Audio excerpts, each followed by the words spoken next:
Dr. Arif, based on today's deliberations, what do you think that Sri Lanka should do to improve worker welfare at different stages of migration, that is, pre-departure, at destination, and upon return?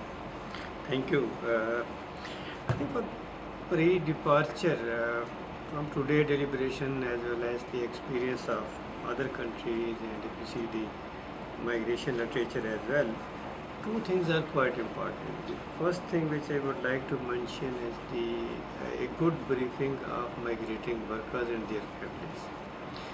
Good briefing in a way of telling them that how they can manage the migration phase. When we talk about the managing migration phase, basically we are talking about managing remittances.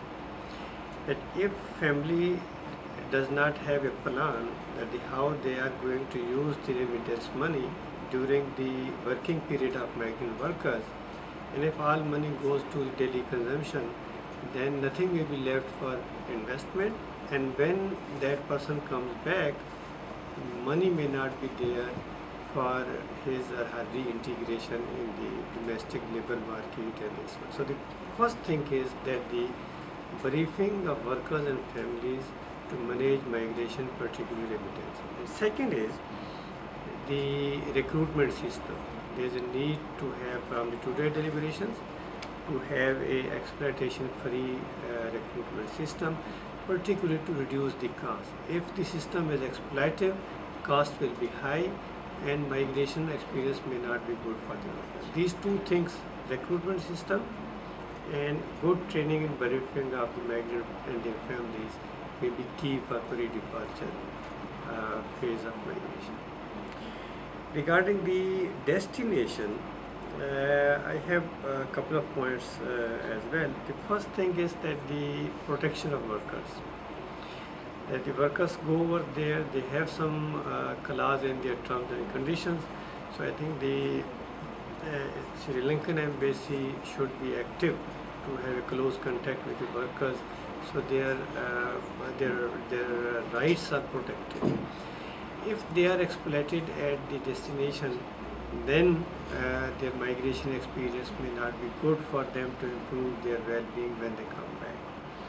And similarly, one thing is important, that many workers at destination, they have problem in sending remittances, and they end up with the informal system, and sometimes there's exploitation as well. I think there's a need to have a guidance to the migrant workers how they can send remittances through the banking system. Banking system should also be easy, but I think there's a need to give them guidance as well during their migration phase while they are at the destination.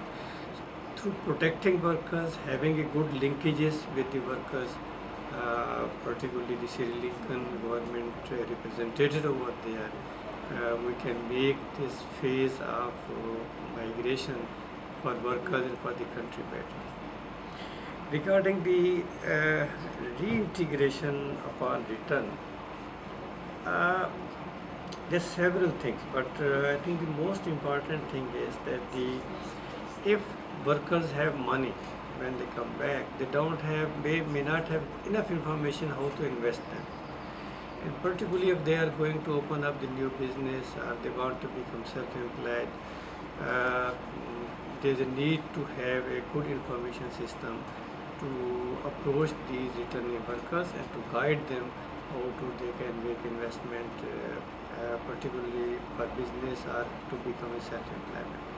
Otherwise, the possibility is that after some time, they may spend their money on just non-productive use, and their condition or situation may not be better after maybe a couple of years when they used to be before the migration. The first thing is about this one, information. Second is that what we have learned from today deliberation is if there is no special scheme for migrants, returning migrants, at least they should know, they should have access to the existing credit system, where they can go, suppose in the bank, they can go and get loan to start their business. That is quite important for migrants to become self-employed. Third, which Pakistan has started, but it's not very actively, I think, following this program. That may be useful, and as was discussed this morning or the afternoon as well, to give some skill or the training to the returning workers that is suitable for them to become self-employed or start their own business. I think that's the way how you can make this third phase or the returning phase better for migrants. Do you have any other comments with regard to worker welfare of migrant workers? No, I think these are the. I think I have discussed in today's session that basically migration phase or migration welfare is connected with three phases of migration. Their pre-migration background and how they work and earn while they are abroad, and how this money is used during their period of migration, and then how they have planned to become self-employed or resettled in Sri Lanka. These are the three things, and this cannot be only managed by the government or cannot only managed by the migrant workers. Their close cooperation can bring a better outcome. Thank you very much. Thank you.